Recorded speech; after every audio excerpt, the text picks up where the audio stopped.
शिंदेच्या शिवसेनेचे नेते आणि माजी मंत्री रामदास कदमांनी एक खळबळजनक आरोप केलाय। एकनाथ शिंदे सेनेचे नेते रामदास कदम यांनी उद्धव ठाकरे यांच्यावर खळबळजनक आरोप केलाय। बाळासाहेब ठाकरे यांचं निधन झाल्यानंतर 2 दिवस त्यांचा मृतदेह तसाच ठेवला होता। तसंच बाळासाहेब ठाकरे यांच्या हाताचे ठसे घेण्यात आले। हे ठसे नेमके कशासाठी घेण्यात आले होते असा आरोप रामदास कदम यांनी केलाय। रामदास कदम गोरेगावच्या नेस्को पार्कवरील दसरा मेळाव्यामध्ये बोलत होते। यावेळी रामदास कदमांच्या आरोपानं खळबळ निर्माण झाली। रामदास कदम म्हणाले, बाळासाहेब ठाकरे यांचं निधन कधी झालं, त्यांचा मृतदेह किती दिवस मातोश्रीवर होता, 2 दिवस बाळासाहेबांचा मृतदेह का ठेवला, तुमचं अंतर्गत काय चाललं होतं, असे अनेक सवाल रामदास कदमांनी उपस्थित केले। प्रमुखांचं निधन कधी झालं आणि त्यांची बॉडी किती दिवस मातोश्रीवर ठेवली होती कडा माहिती। जबाबदारीने बोलतोय, शिवसेना प्रमुखांच्या वती उपचार करणारे डॉक्टर आहेत, आज त्या डॉक्टरांना विचारून घ्या 2 दिवस शिवसेना प्रमुखांची बॉडी का ठेवली होती उद्धवजींनी। रामदास कदम फालतू माणूस आहे अशी जळजळीत टीका माजी खासदार आणि ठाकरेंच्या शिवसेनेचे नेते चंद्रकांत खैरेंनी केली आहे। रामदास कदम कसे आहेत हे मला चांगलं माहिती आहे असा टोलाही चंद्रकांत खैरेंनी लगावलाय। दरम्यान रामदास कदम हे काहीही बोलतात अशी टीका देखील खैरेंनी केली आहे। तसं नाहीये, काहीतरी बोलतो तो रामदास कदमचं नेहमीच त्या ठिकाणी काहीतरी बोलत असतो। तो चुकीचं आहे ते बोलणं। हे डॉक्टरांनी ऑथेंटिक त्यावेळेस डिक्लेअर केल्यानंतर झालं। आता एवढा गंभीर आरोप नाही, फालतू आहे तो रामदास कदम, एकदम फालतू आहे। काही बोलतो म्हणजे काय, ते तो कसा आहे मला सगळं माहित आहे। माझ्याकडे पालकमंत्री होता तो आणि माझ्यापेक्षा 1 वर्ष लहान आहे तो। दोन्ही ठाकरे एकत्र येण्यावरून दसरा मेळाव्यामध्ये उद्धव ठाकरेंनी भाष्य केलंय। आम्ही एकत्र आलो एकत्र राहण्यासाठी असं म्हणत उद्धव ठाकरेंनी सेना मनसे युतीबाबत पुनरुच्चार केलाय। तर मराठीच्या मुद्द्यावर आम्ही एक असल्याचं उद्धव ठाकरेंनी सांगितलंय। उद्धव ठाकरेंनी युतीबाबत भाष्य केलं असताना कार्यकर्त्यांनी एकच जल्लोष केल्याचं पाहायला मिळालं। आता कोण बोललं रे, उद्धव ठाकरे आणि राज ठाकरे एकत्र येणार का? अरे मग 5 जुलैला काय केलं होतं आम्ही, आणि तेव्हा मी बोललेलो आहे आम्ही एकत्र आलोय ते एकत्र राहण्यासाठी। जिथे माझ्या मातृभाषेचा घात होत असेल तिथे मी मराठी माणसामध्ये फूट पडू देणार नाही। राज ठाकरे आणि उद्धव ठाकरेंच्या मनोमिलनावर राज्याचे उपमुख्यमंत्री एकनाथ शिंदेंनी देखील भाष्य केलंय। कोण कुणाशी मनोमिलन करतं याची चिंता करण्याची गरज नाही असं एकनाथ शिंदे म्हणाले। तर सर्वांचा हिशोब आमच्याकडे आहे असंही शिंदेंनी अधोरेखित केलंय। दरम्यान स्थानिक स्वराज्य संस्थेच्या निवडणुकीमध्ये महायुतीचाच भगवा फडकणार असा विश्वास एकनाथ शिंदेंनी व्यक्त केलाय। महापालिका भगवा आणि ग्रामपंचायतीवर देखील महायुतीचा भगवाच फडकला पाहिजे आणि म्हणून महायुतीने आपण निवडणुका लढवणार आहोत। कोण कोणाची युती करतो, कोण कोणाशी मनोमिलन करतो याची चिंता तुम्ही करू नका, त्याचा हिशोब आमच्याकडे आहे, काही चिंता करण्याची आवश्यकता नाही। मुंबई महापालिकेवर सत्ता आल्यास महायुती मुंबई अदानीच्या चरणावर समर्पित करतील अशी टीका उद्धव ठाकरेंनी केली आहे। या टीकेला राज्याचे उपमुख्यमंत्री एकनाथ शिंदेंनी जोरदार प्रत्युत्तर दिलंय। मुंबईला कुणी माईका लाल तोडणार नाही अशी प्रतिक्रिया एकनाथ शिंदेंनी दिली आहे। यावेळी शिंदेंनी उद्धव ठाकरेंवर देखील टीकेची झोड उठवली आहे। जे भाजपवाले आमच्या अंगावरती येत आहेत की ह्यानी मुंबई जिंकले तर खान महापौर होईल। अरे तुम्ही मुंबई जिंकू शकत नाही तर त्या अदानीच्या चरणावरती मुंबई तुम्ही समर्पयामी करून देऊन टाकाल, जानवं घालाल, शेंडी ठेवाल आणि अदानी नाम समर्पयामी। मराठी माणसाला हद्दपार कोणी केला, कुणामुळे तो मुंबई बाहेर फेकला गेला, याला जबाबदार कोण? कधी आत्मपरीक्षण केलं? मी सांगतो, मुंबई महाराष्ट्रापासून कुणाच्याही 7 पिढ्या खाली आल्या, कोणी माई गळाला आला तरी मुंबई महाराष्ट्रापासून वेगळी होऊ शकत नाही। संघाच्या शताब्दी वर्षानिमित्त उद्धव ठाकरेंनी संघावरही हल्लाबोल केलाय।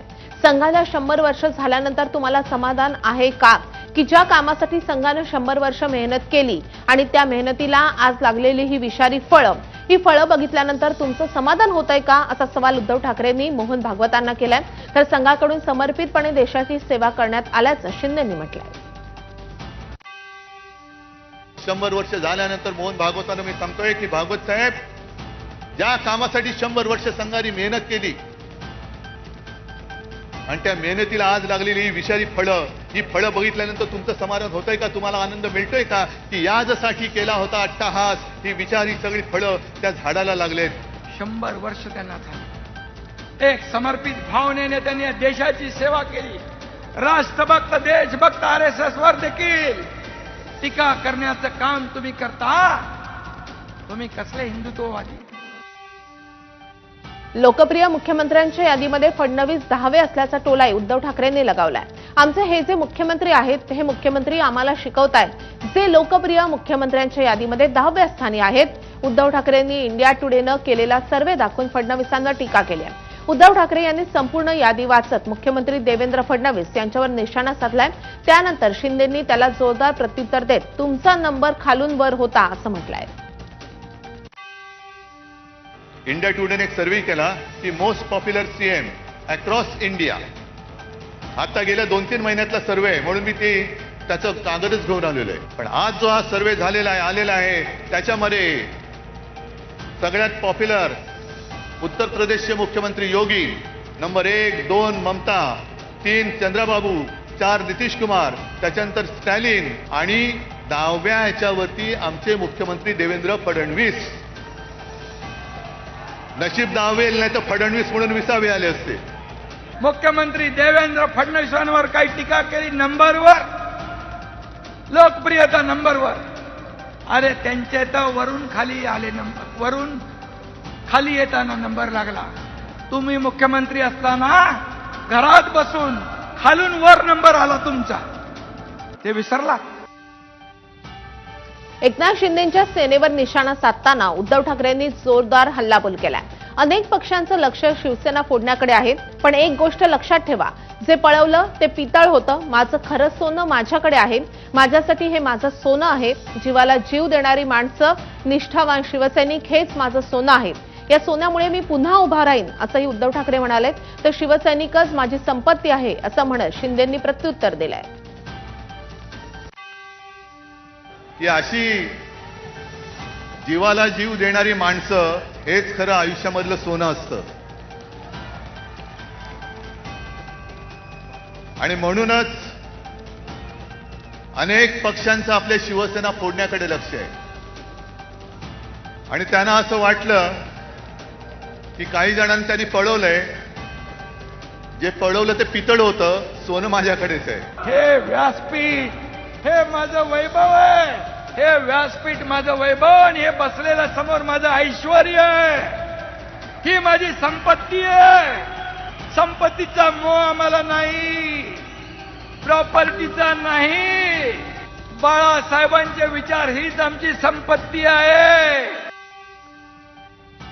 दसऱ्याच्या शुभमुहूर्तावरच उद्धव ठाकरेंच्या शिवसेनेला मोठा धक्का बसलाय. सिंधुदुर्ग जिल्ह्याचे ठाकरेंच्या शिवसेनेचे नेते राजन तेली यांनी एकनाथ शिंदेंच्या शिवसेनेमध्ये पक्षप्रवेश केलाय. नेस्को सेंटरमध्ये झालेल्या दसरा मेळाव्यामध्ये राजन तेलींनी जाहीर पक्षप्रवेश केला असून काही दिवसांपूर्वीच विधानसभा निवडणुकीच्या आधी राजन तेलींनी भाजपमधून ठाकरेंच्या शिवसेनेमध्ये प्रवेश केला होता. विधानसभा निवडणुकीमध्ये दीपक केसरकरांनी त्यांचा पराभव केला होता. त्यानंतर आता तेलींनी शिंदेंच्या शिवसेनेमध्ये प्रवेश केलाय. रायगडमध्ये पुन्हा एकदा राष्ट्रवादी आणि शिवसेनेमधलं शीतयुद्ध सपाट्यावर आलंय. स्थानिक स्वराज्य संस्थांच्या निवडणुकीमध्ये तटकरेंसोबत युती होऊ शकत नाही असं महत्त्वपूर्ण विधान महेंद्र थोरवेंनी केलंय. यामुळे रायगडमध्ये युती होण्याची आशा संपुष्टात आली आहे. यामुळे भरत गोगावले आणि सुनील तटकरेंमधला संघर्ष आणखी तीव्र होणार आहे. रायगडमध्ये तर तटकरेंबरोबर आमची कोणतीही युती त्या ठिकाणी होणार नाहीये. त्यामुळे भारतीय जनता पार्टी, शिवसेना, RPI ही अभेद्य युती जी मधल्या काळामध्ये खराब झालेली होती ती पुन्हा एकदा आम्ही नव्याने उभी केलेली. आम्ही सर्व आमदार एकत्रपणे येऊन तटकरेंचं काय, ते तर महायुतीतच आहेत. ते त्यांच्या काय ते उभाटा बरोबर, तटकरे स्वतंत्र आहेत, ते सगळ्या पक्षांची युती करतायत. म्हटलं ते उबाटा बरोबर आहेत. उभाटा बरोबर त्यांची युती आहे. नांदेडमधील नवा मोंढा मैदानावर प्रतिवर्षाप्रमाणे रावण दहनाचा कार्यक्रम आयोजित करण्यात आलेला होता। या कार्यक्रमाला शिंदे सेनेचे आमदार हेमंत पाटील, अजितदादांच्या राष्ट्रवादीचे आमदार प्रताप पाटील चिखलीकर हे उपस्थित होते। भाजपचे अशोक चव्हाण मात्र या कार्यक्रमाला गैरहजर होते। यावेळी बोलताना हेमंत पाटील यांनी अशोक चव्हाणांवर अप्रत्यक्ष जहरी टीकाही केली आहे। नांदेड महापालिका कुणाच्या ताब्यामध्ये आहे आणि कुणी इथल्या सार्वजनिक मालमत्ता विक्री केल्या त्या रावणाचं दहन होऊ दे असं वक्तव्य आमदार हेमंत पाटील यांनी केलंय। तर चिखलीकर यांनी अशोक चव्हाण यांच्या साखर कारखान्यानं उसाला देशमुख यांच्या कारखान्यापेक्षा जास्त भाव देऊन दाखवावा असं प्रति आव्हानही दिलंय। चव्हाणांनी मी विचारलेल्या प्रश्नाचं उत्तर द्यावं। कलंबर कोणी चालू केला, कलंबर कोणी बंद केला ते अशोकरावांना चांगलं माहिती आहे। जेव्हा कलंबर बंद पडला तेव्हा मी अशोकरावांच्या सोबत होतो। मोठमोठ्या संगीत याच्यासाठी असलेलं ते सुद्धा बिल्डरांच्या घशात घातलेलं आहे। त्याच्यामुळं लोकांना माहित आहे की हे सर्व कोण करतंय। महानगरपालिका गेल्या अनेक वर्षापासून कोणाच्या अखत्यारीत आहे। निश्चित जनता या सर्व लोकांच्या विरोधात एक दिवस रस्त्यावर उतरणार आहे आणि त्याच्यामध्ये मी पण असणार। जालन्यामध्ये धनगर समाजाला एसटी प्रवर्गामधून आरक्षण मिळावं या मागणीसाठी दीपक बोराडेंनी उपोषण केलं होतं। मात्र 16व्या दिवशी त्यांनी आपलं उपोषण स्थगित केलंय। प्रकृती अस्वस्थ झाल्यामुळे समाजाच्या आग्रहास्तव आपण उपोषण सोडत असल्याचं त्यांनी सांगितलंय। मात्र हा लढा चालूच राहणार असल्याचंही त्यांनी सांगितलंय। मी या ठिकाणी काही क्षणासाठी ही लढाई थांबवतोय। एक युद्ध विराम या ठिकाणी घेतोय। गांधी जयंतीच्या दिवशी आज एका नवीन लढ्याला आम्ही या ठिकाणी सुरुवात करतोय। काँग्रेस नेते राहुल गांधी यांनी दक्षिण अमेरिकेमधल्या कोलंबिया इथे जाऊन केंद्र सरकारवर निशाणा साधलाय। लोकशाहीवर हल्ला हे भारतातील सर्वात मोठं आव्हान असल्याचं त्यांनी म्हटलंय। देशामध्ये संविधानिक संस्थांवर दबाव आणून अभिव्यक्ती स्वातंत्र्य कमी होत आहे असंही ते म्हणाले। राहुल गांधींनी भाजप आणि आरएसएसवरही निशाणा साधलाय। राष्ट्रीय स्वयंसेवक संघ आणि भारतीय जनता पक्ष यांच्या विचारसरणीतील भ्याडपणा हेच मूळ आहे अशी टीकाही राहुल गांधींनी केली आहे। राहुल गांधी यांनी पुन्हा एकदा परदेशामध्ये जाऊन ही टीका केल्यानं आता नवा वाद निर्माण झालाय। The single biggest risk is the attack on democracy that is taking place in India.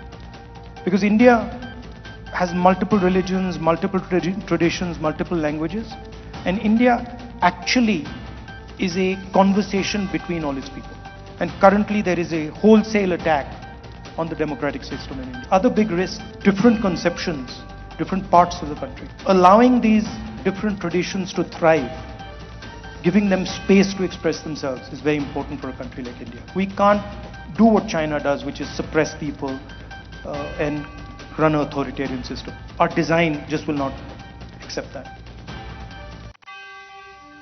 लोकसभेमध्ये भाजप खासदार रविशंकर प्रसाद यांनी विरोधी पक्षनेते राहुल गांधी यांच्या कोलंबियामधल्या अलीकडच्या विधानावर प्रश्न उपस्थित केलाय। विजयादशमीच्या शुभमुहूर्तावर त्यांनी भारतीय जनतेला शुभेच्छा दिल्या असत्या तर बरं झालं असतं, पण ते भारतावर हल्ला करतायत। ते देशांतर्गत आणि परदेशातही हल्ला करतायत।